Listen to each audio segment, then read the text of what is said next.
Como ya comentó el doctor Villalobos, el cáncer de mama, bueno, finalmente es una enfermedad heterogénea y el problema más grande radica en, punto número 1, a qué nosotros llamamos triple negativo. Normalmente nosotros nos referimos a un tumor triple negativo cuando carece de la expresión de receptor de estrógeno, progesterona y HER2. Sin embargo, el tumor triple negativo va más allá que la ausencia solamente de estos expresores, de estas proteínas, en donde nosotros podemos tener imbrincados tumores con fenotipos basales o tumores con algunos otros fenotipos que evidentemente van a tener un comportamiento biológico diferente y que van a requerir una intervención terapéutica diferente también. Tradicionalmente lo que nosotros sabemos de los tumores triple negativos es que son tumores que tienen un comportamiento mucho más agresivo, tienen un alto riesgo de recurrencia, especialmente en los primeros años, como podemos ver en la gráfica, y que son tumores que tienden a recurrir más a sitios viscerales, especialmente al sistema nervioso central. Hasta la mitad de ellos van a tener una recurrencia en este sitio. Y esto los marca de forma significativa y hace una diferencia con los tumores luminales, por ejemplo, en donde los sitios más comunes de recurrencia son óseos y menos al sistema nervioso central. También la otra cosa que es importante recalcar en los tumores triple negativos es de que si nosotros logramos que el tumor sea respondedor, especialmente cuando está expuesto a quimioterapia neoadyuvante, su pronóstico va a ser igual de bueno que un tumor que no es triple negativo. Sin embargo, si el tumor no responde a la quimioterapia neoadyuvante, ahí es donde su pronóstico es significativamente peor en comparación con los tumores no triple negativo que no tienen respuesta patológica completa. Y de aquí ha surgido lo que se llama la paradoja del tumor triple negativo, porque finalmente, a pesar de ser un tumor muy quimiosensible, tiene altas tasas de recurrencia, especialmente si no alcanzamos una respuesta favorable a la quimioterapia. Respecto a la epidemiología, bueno, esta es una publicación que se hizo en el Instituto Nacional de Cancerología en el 2012, en donde nosotros inicialmente publicamos una prevalencia muy alta del 23%. Sin embargo, en las publicaciones más recientes que también hemos hecho del Instituto Nacional de Cancerología, hemos reportado prevalencias del 15%, que ya son bastante más similares a lo que se reporta a nivel mundial sobre esta patología. Esta es una gráfica compartida por el doctor Alejandro Silva del Centro Médico Nacional Siglo XXI y donde ellos reportan en una serie de cerca de 1,800 pacientes una prevalencia de un tumor triple negativo de 13.8%.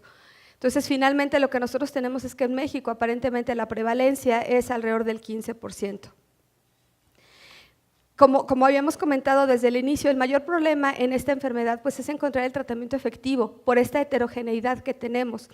Y basado en la secuencia masiva de segunda generación, lo que nosotros vemos es que los tumores triple negativo tienen una alta frecuencia en mutación de P53, además tienen pérdida de la proteína de retinoblastoma, tienen una mayor incidencia de mutación de BRCA y tienen algunas alteraciones genómicas que los hacen diferentes a los otros tumores y que evidentemente esto es lo que le da la agresividad mayor.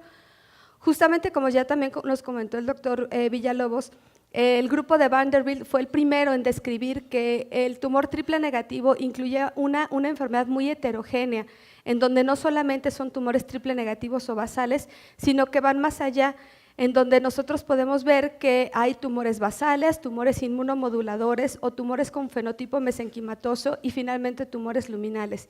Cada uno de ellos tiene, como les comentaba, una expresión o una alteración génica diferencial y esto los hace que sean candidatos a estrategias terapéuticas diferentes.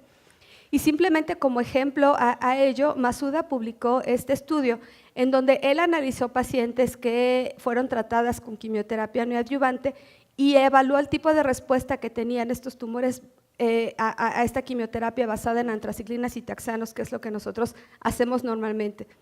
De forma global, la tasa de respuestas patológicas completas fue de 28%. Sin embargo, cuando se hace el análisis por el subtipo de cáncer triple negativo, nosotros podemos ver que el subtipo basal, especialmente el basal tipo 1, es el que mayor tasa de respuestas patológicas tiene y se puede incrementar hasta un 52%. A diferencia de un tumor luminal o que es positivo para la expresión de receptor de andrógeno, en donde solamente el 10% de ellos van a alcanzar respuesta patológica completa. Y esto simula un poco lo que nosotros vemos en los tumores luminales donde la respuesta patológica completa con quimioterapia neoadyuvante no se alcanza de forma tan importante como los otros tumores. Entonces, finalmente, esto lo que nos lleva es a concluir que es una enfermedad muy heterogénea y que aunque la quimioterapia es el estándar de tratamiento, pues sigue siendo muy difícil identificar qué paciente va a ser respondedor y qué paciente no va a ser respondedor.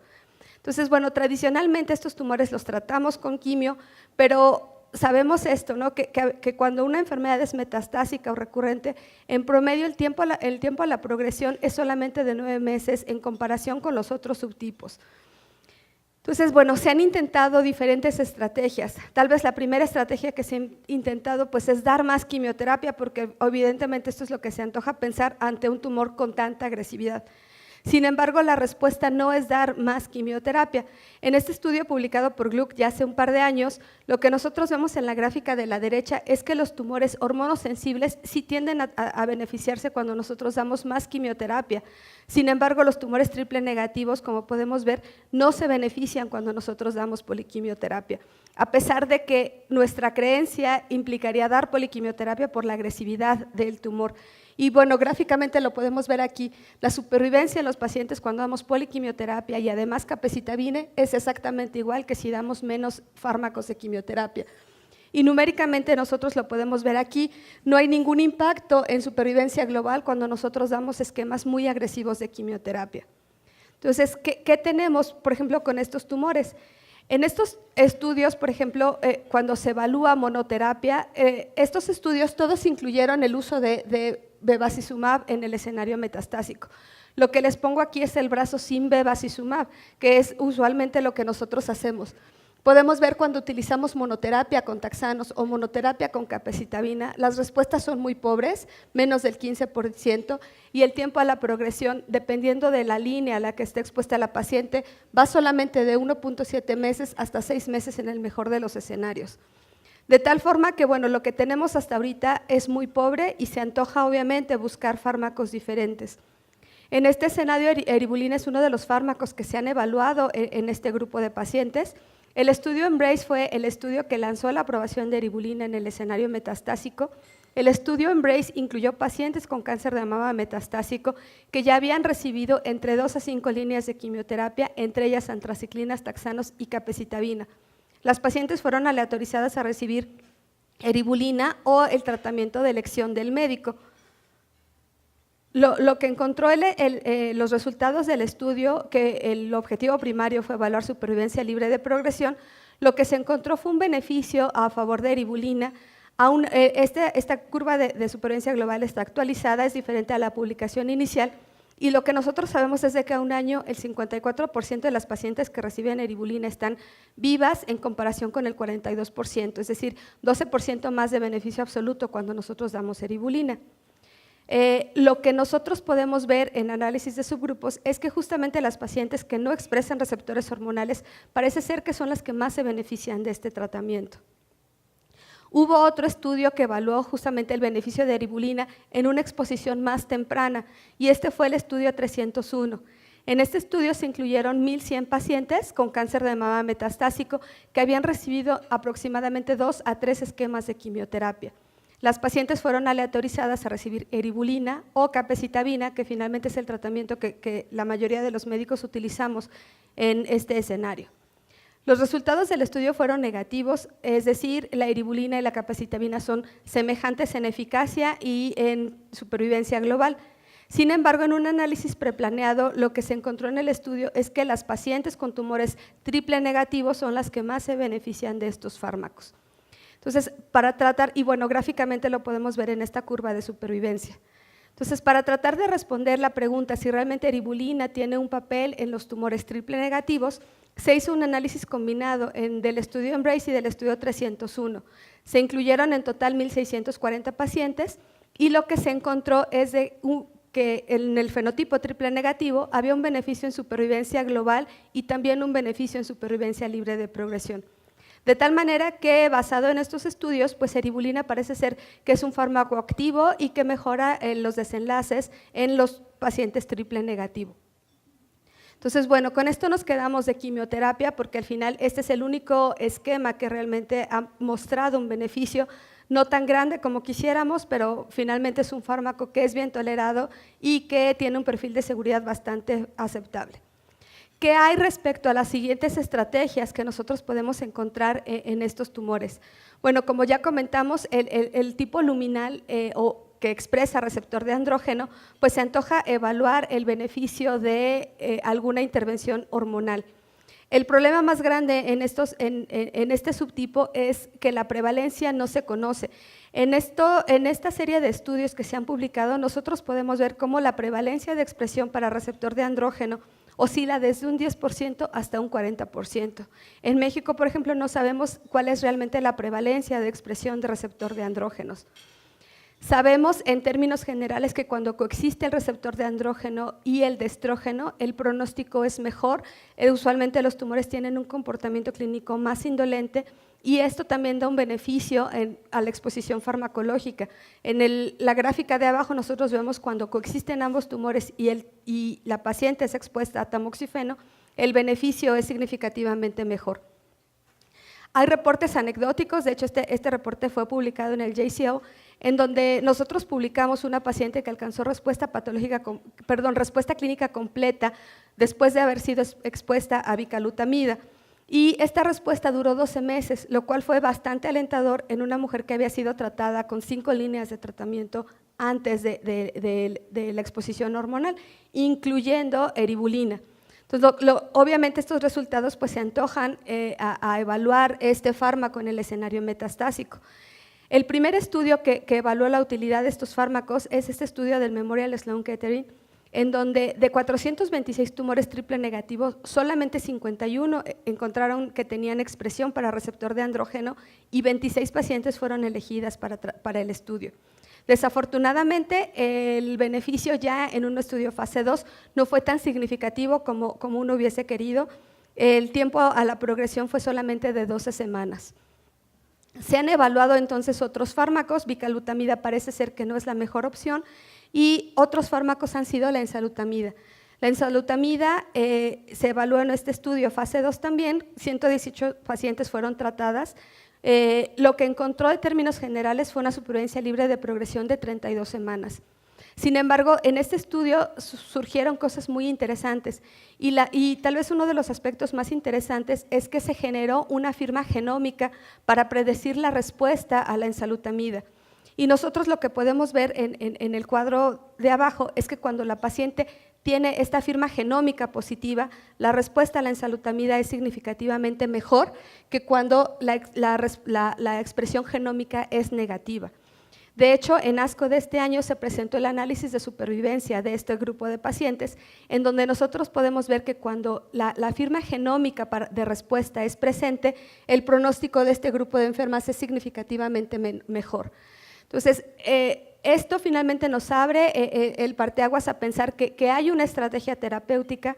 El problema para poderlo aterrizar a nuestro medio es encontrar a la paciente candidata, por un lado, y por otro, poder establecer o incorporar esta firma genómica de respuesta, porque si nosotros no la incorporamos, el beneficio del fármaco posiblemente sea nulo. Otras estrategias que se han intentado evaluar pues, son los inhibidores de PARP. Como ya habíamos comentado, el cáncer de mama triple negativo es una entidad clínica que se asocia de forma significativa con mutación de BRCA1 y 2. En el INCAN nosotros hemos reportado una prevalencia de mutación hasta del 23% en este grupo de enfermas. Entonces, bueno, ¿qué son los PARP? Los PARP son proteínas que se encargan de reparar el DNA ante el daño. ¿Qué pasa cuando el PARP está inhibido por mutación de BRCA? Pues el DNA no puede ser reparado y la célula va a tener un daño permanente que le va a condicionar inestabilidad genómica y la generación del cáncer. Lo que se hace cuando nosotros adicionamos un inhibidor de PARP es favorecer la reparación homóloga en la célula, y con esto la célula puede entrar al camino de supervivencia y puede entonces ya conducir a una proliferación normal. Actualmente nosotros estamos evaluando diferentes fármacos que son inhibidores de PARP. Del que más experiencia se tiene es del olaparib. En el INCAN estamos trabajando con beliparib y sin embargo el que es más potente por la acción farmacológica es el talazoparib, que ahorita se los voy a comentar brevemente. Entonces, como les comenté, el olaparib es el fármaco con el que más experiencia hay. En estos estudios fase 2, lo que se demostró es que cuando se utilizaba como monoterapia en pacientes ya politratadas, ya sea en el escenario adyuvante y metastásico, pues parecía que nos daba una luz en cuanto a respuesta, respuestas globales se alcanzaban hasta el 41% y con una mediana de duración de respuesta entre 140 a 200 días. Entonces, estos resultados lo que llevaron fue al diseño de un estudio fase 3 conocido como OLIMPIAD. El OLIMPIAD es un estudio que incluyó pacientes con cáncer de mama triple negativo que tenían una mutación deletérea de germinal de BRCA, ya fuese 1 o 2. Las pacientes incluidas ya habían estado expuestas a antraciclinas y taxanos y tenían al menos 2 líneas de tratamiento paliativo. Todas estas pacientes, bueno, uno de los criterios para ser incluida en el estudio es de que no debían de haber recibido platinos o si habían recibido platinos, el tiempo de su administración debió de haber sido más de 12 meses antes de entrar al estudio. Las pacientes fueron incluidas, recibieron olaparib o el tratamiento de elección del médico y este tratamiento de elección pudo haber sido capecitabina, eribulina o vinorelbina. El objetivo del estudio fue evaluar la supervivencia libre de progresión determinada por los criterios de RECIST y como objetivos secundarios fue evaluar supervivencia global, tasa de respuesta y calidad de vida. Estas son las características de las pacientes incluidas. Como sabemos, los hombres también son portadores de la mutación de BRCA, por lo tanto se permitió la inclusión de este género. La prevalencia de mutación de BRCA1 fue la más común. ¿Qué otras cosas podemos descartar? Bueno, eran pacientes que tenían más de 2 sitios de enfermedad metastásica y básicamente los sitios de enfermedad metastásica eran viscerales. Respecto a la quimioterapia de elección, cerca de la mitad de los médicos prefirió el uso de capecitabina, después eribulina y finalmente vinorelbina. En cuanto al análisis de eficacia, que fue el objetivo principal del estudio, lo que se demostró es de que las pacientes que recibieron olaparib tenían una mejor supervivencia libre de progresión, 7 meses en comparación con 4 meses del tratamiento de elección. ¿Qué pasa con los otros inhibidores de PARP? Pues tenemos el talazoparib. Este estudio se presentó en ASCO, un estudio llamado ABRAZO. Incluyó pacientes con mutación de BRCA1 y 2 y el estudio o las pacientes incluidas fueron asignadas en 2 diferentes cortes. La corte 1 eran pacientes que ya habían estado expuestas a platino y la corte 2 eran pacientes que nunca habían recibido platino. La corte 2 también eran pacientes que eran más multitratadas porque en promedio tenían mínimo 3 líneas de tratamiento con quimioterapia en el escenario metastásico. Lo que se encontró, este es un estudio fase 2 de un solo brazo, y lo que se encontró es que la respuesta objetiva fue de 21% en las pacientes de la corte 1, es decir, que ya estaba expuesta a platino, y 37% en la corte que no estaba expuesta a platino. La duración de la respuesta fue en términos globales de 5 meses. Aquí nosotros podemos ver las curvas de supervivencia libre de progresión y supervivencia global para la corte 1, es decir, las pacientes que ya habían estado expuestas a platino, y esta es para la corte 2, que eran pacientes que no habían recibido platino y que habían sido multitratadas. Entonces, bueno, con esto simplemente lo que nos da es la opción de que en este grupo de enfermas con mutación de BRCA, el uso de un inhibidor de PARP pudiese ser una buena opción terapéutica. Todavía nos falta bien identificar cuál va a ser el mejor fármaco, si se va a dejar su uso hasta la progresión a varias líneas de tratamiento o si su uso va a ser más temprano. De hecho, actualmente hay varios estudios que están corriendo, uno de ellos es el IMPASSION, en donde en primera línea está comparando, no es el IMPASSION, está comparando beliparib junto con Taxol y carboplatino en primera línea, justamente para ver si una exposición más temprana nos puede dar beneficios de forma más significativa. Finalmente, la inmunoterapia, como vimos, hay subtipos de cáncer de mama triple negativo que se conocen como inmunomoduladores, y en este sentido lo primero que tenemos es la evaluación de TILs. En el estudio FINGER, que es un estudio que incluyó no solamente población HER2 positiva, sino incluyó también población HER2 negativa, se encontró que la presencia de TILs intratumorales y estromales se asociaban con una mejor supervivencia. y por cada incremento de 10% en el TILS había un beneficio de 10% en supervivencia en este grupo de enfermas. Entonces, con esto lo que nosotros podemos ver, aquí lo vemos numéricamente, como específicamente en los tumores triple negativo, la presencia de TILS se asocia a una mejoría tanto en supervivencia libre de progresión como una tendencia a mejorar la supervivencia global. Entonces, obviamente con esto lo que nosotros podemos encontrar es que la alteración inmunológica está bastante presente en los tumores triple negativo. La prevalencia de alteraciones de TILS es bastante heterogénea y puede ir hasta un 50% en algunos tumores. Cuando nosotros vemos metaanálisis, podemos ver cómo justamente la presencia de TILS de forma global se asocia a una mejor supervivencia libre de progresión y también a una mejor supervivencia global. Entonces, obviamente con esto, pues lo siguiente a evaluar es el papel que juegan los checkpoints inmunológicos en este grupo de enfermas. En este sentido, bueno, existen un par de fármacos que han sido evaluados y que ya se han publicado. El primero de ellos es el estudio Keynote 012, que es un estudio fase 1 no aleatorizado, en el que por primera vez se evaluó el uso de pembrolizumab como monoterapia en este grupo de enfermas. En total evaluó 111 pacientes, 58% de las pacientes incluidas tenían positividad para PDL1, y lo que encontró en cuanto a eficacia el estudio fue una supervivencia libre de progresión de 1.9 meses, yo sé, no es como muy atractivo, sin embargo, sí hubo un impacto en supervivencia global y a 6 meses el 66% de las pacientes estaban vivas y a 12 meses el 43% de las pacientes. Recientemente en ASCO se presentaron los resultados del estudio Keynote 086. Este es un estudio ya fase 2 que incluyó un mayor número de pacientes, incluye 386 pacientes que fueron candidatas a recibir pembrolizumab.